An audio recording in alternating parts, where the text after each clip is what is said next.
Economics में 100 out of 100 marks. Multiple sources से पढ़। बहुत ही अनुशासित लड़की है। सर खुद ही समझ जाते थे और सॉल्यूशन बता देते थे कि ये इसका सॉल्यूशन है। Hello everyone, today we have with us mister JK Bharadwaj and miss Nishtha Rajput. जेके भरद्वाज जैसे कि पूरा ललितपुर जानता है, किसी पहचान के मोहताज नहीं है। पिछले 31 ईयर्स से लगातार शिक्षा के क्षेत्र में इनका योगदान अतुलनीय है और ना जाने कितने CA toppers, bank managers, SRCC में जो कि दिल्ली यूनिवर्सिटी का रेनाउड कॉलेज है, कैग में इनकम टैक्स इंस्पेक्टर और बोर्ड्स में सीबीएसई बोर्ड में बीकॉम टॉपर सर देते आए हैं। तो हम लोग सर को बहुत अच्छे से जानते हैं। साथ में हैं हमारे साथ मिस निष्ठा राजपूत, जिन्होंने इस साल सीबीएसई बोर्ड एग्ज़ाम में केंद्रीय विद्यालय में इकोनॉमिक्स में 100 आउट ऑफ 100 मार्क्स स्कोर किया है, साथ में अकाउंट्स में 96 मार्क्स स्कोर किया है और 95% इनका टोटल क्लास 12th में आया है।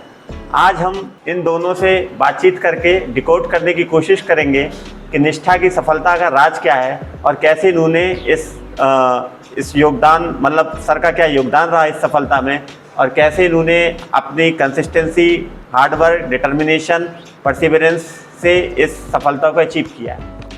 तो मेरा पहला क्वेश्चन है निष्ठा से कि निष्ठा जी, सबसे पहले कॉन्ग्रेचुलेशन। प्लीज़ अपना छोटा सा इंट्रोडक्शन दीजिए। Thank you, sir. My name is Nishtha Singh Rajput and I scored 100 in economics and 96 in accountancy under the guidance of Bharadwaj sir.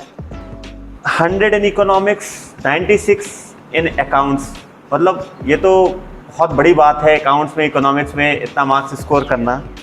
Economics में मतलब एक थ्योरी सब्जेक्ट जहाँ पे थोड़ी सी मिस्टेक होने पे मार्क्स मतलब कट हो जाता है। तो हम आपसे जानना चाहेंगे निष्ठा जी कि आपने इकोनॉमिक्स में 100 मार्क्स से थ्योरी सब्जेक्ट में, इसमें आपकी स्ट्रैटेजी क्या थी, कैसे आपने इस माइलस्टोन को अचीव किया? तो क्लास 12th में इकोनॉमिक्स में 2 मेजर बुक्स रहती है, मैक्रो इकोनॉमिक्स और इंडियन इकोनॉमी।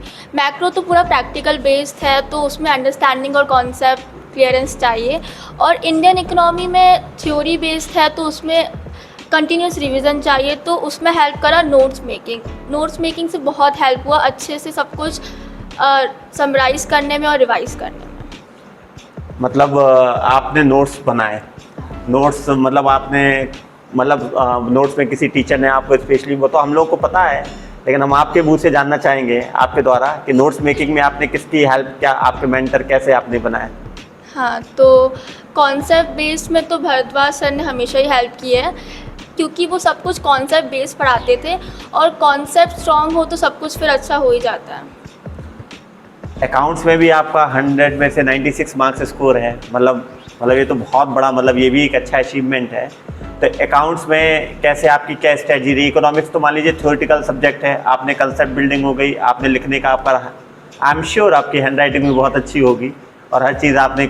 अकाउंट्स में क्योंकि एंट्रीज वगैरह ज़रा सा भी कोई मिस्टेक हो जाता है, जितनी मेरी समझ है अकाउंट्स को लेकर के, तो मार्क्स कट हो जाता है। तो 96 मार्क्स स्कोर करने के लिए क्या कोई मतलब अलग से कोई स्ट्रैटेजी थी कि आपने वही नॉर्मल रूटीन फॉलो किया जो टॉपर्स करते हैं और उसी को आप मतलब आगे करते गए?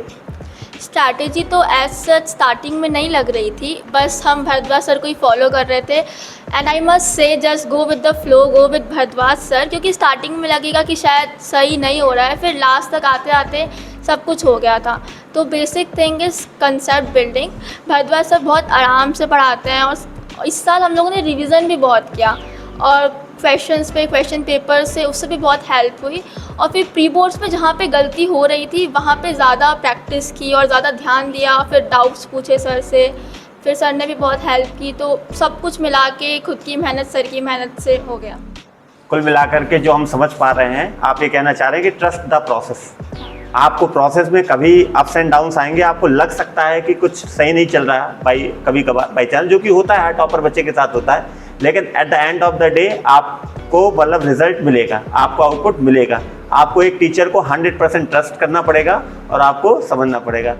कई बार हम लोग देखते हैं कि बच्चे ऑफलाइन पढ़ रहे हैं, कई बार बच्चे ऑनलाइन पे स्विच कर लेते हैं। तो आपका ऑफलाइन और ऑनलाइन कोचिंग इंस्टीट्यूट को लेकर के क्या नज़रिया, मतलब आपने किस में बेहतर फील किया? आपने क्योंकि ऑफलाइन पढ़ा है और जहाँ तक मैं समझ पा रहा हूँ, कई बार क्या होता है बच्चे यूट्यूब वगैरह पे ऑनलाइन के जो थोड़े बहुत वीडियो डले रहते हैं वो भी देखते हैं, फीडबैक भी लिया होगा दोस्तों से, उनका रिजल्ट आया।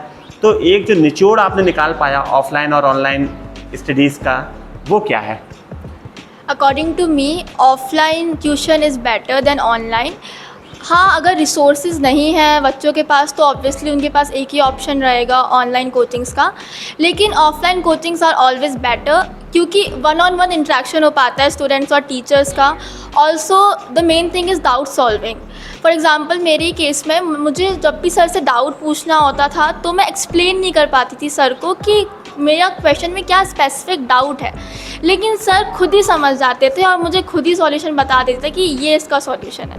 और एक बार तो ऐसा भी हुआ था कि मैंने सर से डाउट पूछा और सर ने मुझको सॉल्यूशन बताया और आगे का एक्स्ट्रा और बताया, मतलब जो मुझे आगे डाउट हो सकता था वो भी पहले ही क्लियर हो गया। तो इसलिए offline coachings are better. Offline coachings are better. तो कई बार बच्चों को ये बात समझ नहीं पाती। मैं मतलब समझ सकता हूँ, अगर कोई बच्चा रूरल एरिया में है जहाँ पे उसके पास सोर्स अवेलेबल नहीं है तो ऑनलाइन कोचिंग एक मजबूरी है। ऑफलाइन कोचिंग आप मतलब नेसेसिटी है।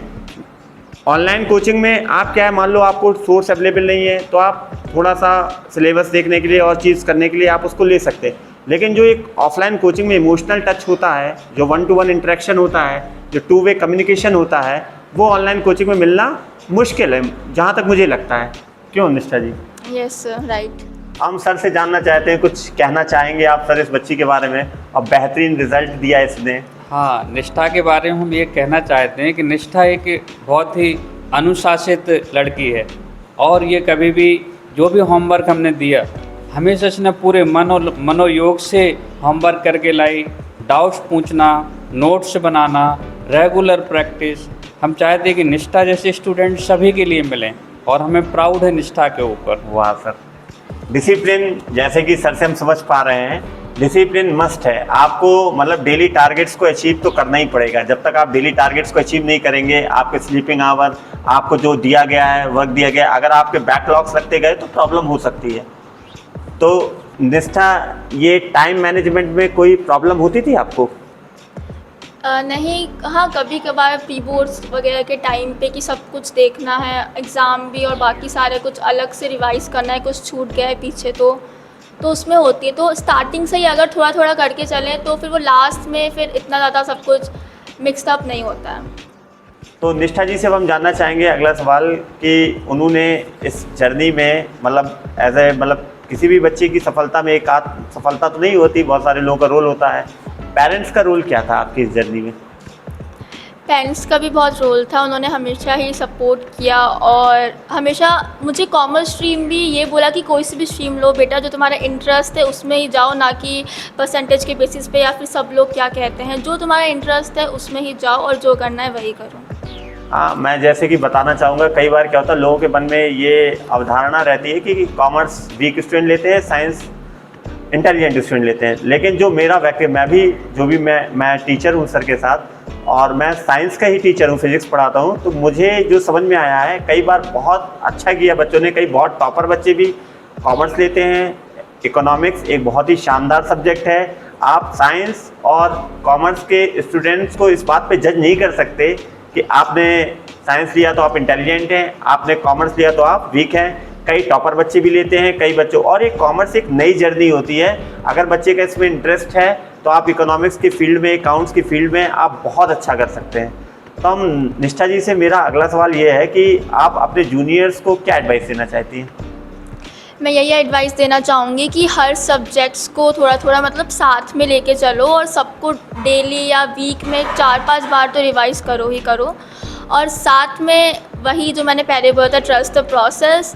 फॉर एग्ज़ाम्पल बच्चे मल्टीपल सोर्सेज से पढ़ते हैं तो एक ही सोर्स पे रिलाई करो और उसी पे पूरा भरोसा करो। फॉर एग्ज़ाम्पल भारद्वाज सर बहुत इन डेप्थ में पढ़ाते हैं, बहुत टाइम लेके पढ़ाते हैं। तो हमें पहले लगता था कि हमारा सिलेबस हो पाएगा, कहीं हम पीछे ना रह जाएं बाकी बच्चों से, लेकिन लास्ट में जब रिज़ल्ट आया तब पता चला कि वही सबसे इम्पॉर्टेंट चीज़ था कि हम इन डेप्थ में कॉन्सेप्ट बिल्डिंग पे फोकस करें, ना कि जल्दी जल्दी भागे।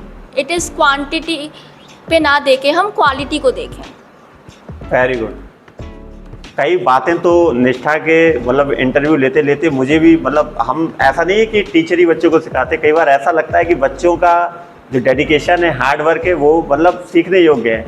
और भरद्वाज सर हैं, इनसे तो मैंने काफ़ी चीज़ें सीखी है। सर पिछले 31 सालों से पढ़ा रहे हैं और सर ने न जाने कितने बच्चों का कैरियर शेप किया है। कई बार हम बैंक में जाते हैं, मैं शेयर करना चाहूँगा, state bank of India, Punjab national bank, bank of Baroda, और लंबी लंबी लाइन लगी रहती है भाई गवर्नमेंट बैंक से। सर होता ही है नॉर्मली, तो मैं भरद्वाज सर को फ़ोन लगाता हूँ, सर आपका कोई स्टूडेंट है? और अक्सर ऐसा होता है कोई ना कोई बैंक मैनेजर, कोई ना कोई पीओ सर का स्टूडेंट निकल आता है और काम आसान हो जाता है और चीज़ें बहुत ज़्यादा, और थोड़ा बहुत जो 2-4 मिनट की बात होती है उन सर के स्टूडेंट्स जो कि बैंक में बैंक मैनेजर हैं, पीओ है, तो वहाँ पर उनका जो रिगार्ड्स, जो उनका ग्रेटफुलनेस है सर के लिए, वो देखने योग्य होती है। तो निष्ठा जी से अब मेरा अगला सवाल CUT को लेकर के है। मैं आप लोगों को बता देना चाहता हूँ कि निष्ठा जी ने इस बार CUT का एग्ज़ाम दिया था और उनका अच्छा खासा परसेंटाइल 90 अबव परसेंटाइल 93-94 के आसपास परसेंटाइल बनाए CUT में, जो कि दिल्ली यूनिवर्सिटी में एडमिशन लेने के लिए या किसी भी रिनाउंड यूनिवर्सिटी में एडमिशन लेने के लिए सफिशिएंट है। तो निष्ठा जी आपका फ्यूचर प्लान क्या है? Right now I want to pursue BCom honors and I want to pursue finance and accounts as my career. अच्छा, मतलब कुल मिलाकर के इकोनॉमिक्स के क्षेत्र में आपको झंडे गाड़ना है, जो मैं समझ पा रहा हूँ। सर आपसे एक क्लोजिंग रिमार्क लेना चाहूँगा मैं इस बच्ची के बारे में, और भी जो बच्चे हम लोग को सुन रहे हैं इस इंटरव्यू के माध्यम से, आप क्या कहना चाहेंगे सर? मैं ये सभी से कहना चाहता हूँ कि हमारे मन में, हर एक स्टूडेंट के मन में ये सीखने की भूख होना आवश्यक है। ठीक, तो हम इस बात पे ये कहते हैं हमेशा से कि life is the process of learning. तो निष्ठा में सीखने की इच्छा है, सीखने की भूख है, इसलिए वो आगे बढ़ती जाएगी और हम निष्ठा के लिए एक उज्जवल भविष्य की कामना करते हैं। हमारी ये शुभकामनाएं हैं निष्ठा के साथ कि भविष्य में बहुत अच्छा करेगी और जहाँ भी जाएगी सभी का नाम रोशन करेगी, अपने परिवार का, हमारे शहर का, हमारी क्लासेज का। ऐसी शुभकामनाएं हम निष्ठा को देते हैं। बहुत बहुत धन्यवाद सर आपका, और निष्ठा जी आपका भी, और मेरी तरफ से भी all the very best to the Nishtha. ठीक है बेटा, आप ऐसे ही आगे बढ़ते जाएं। All the very best to you for your future endeavour. ठीक है।